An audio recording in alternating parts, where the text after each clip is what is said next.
উত্তরের জেলা পাবনায় প্রতিদিনই তাপমাত্রা হ্রাস পাচ্ছে। জনজীবনে নেমে এসেছে বিপর্যয়। জেলার উপর দিয়ে বয়ে যাচ্ছে মৃদু শৈত্যপ্রবাহ।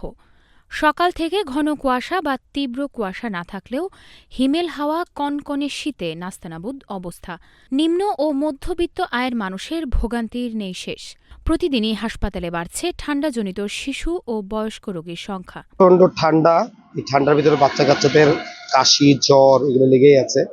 আসলে জনজীবন তো এই শীতে বিপর্যস্ত, আর এই ঠান্ডার জন্য বিভিন্ন রোগের উপসর্গগুলো বৃদ্ধি পাচ্ছে।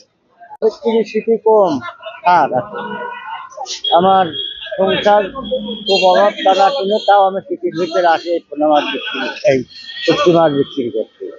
বেচা কিনা কম, শীতের ভিতরে লোকজন নাই, ঠান্ডা। এই ঠান্ডার জন্য লোকজন বাড়াই না, একদম শহর ফর্সা, খুব ঠান্ডা যাচ্ছে। পাবনায় খুব ঠান্ডা, ঠান্ডার জন্য আমরা ঠিক মতো কাজ কাম করতে পারতেছি না, লোকজনও শহরে ঢুকতেছে না। এখন মনে করেন কি যে ঠান্ডা না কমা পর্যন্ত আমরা কাজ কাম করে কোনো পাচ্ছি না। ৬ জানুয়ারি মঙ্গলবার পাবনার ঈশ্বরদীতে সর্বনিম্ন তাপমাত্রা রেকর্ড করা হয়েছে ৮.৫ ডিগ্রি সেলসিয়াস। ঈশ্বরদী আবহাওয়া অফিসের ইনচার্জ হেলাল উদ্দিন এ তথ্য নিশ্চিত করেছেন। এদিকে পাবনা জেনারেল হাসপাতাল ঘুরে দেখা গেছে শিশু ও বয়স্ক রোগী বেড়েই চলেছে।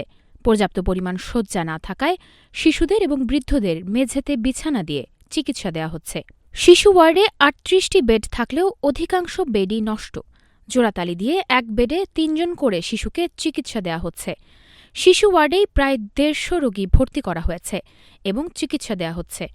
জেলা প্রশাসন ও বেসরকারি সংস্থার পক্ষ থেকে যে পরিমাণ শীতবস্ত্র বিতরণ করা হচ্ছে তা নিতান্তই অপ্রতুল। ভুক্তভোগী জনগোষ্ঠীর দাবি, সরকারি ও বেসরকারি পর্যায়ে পর্যাপ্ত পরিমাণ শীতবস্ত্র বিতরণ করা। মাইশা মাহমুদ, নাগরিক প্রতিদিন।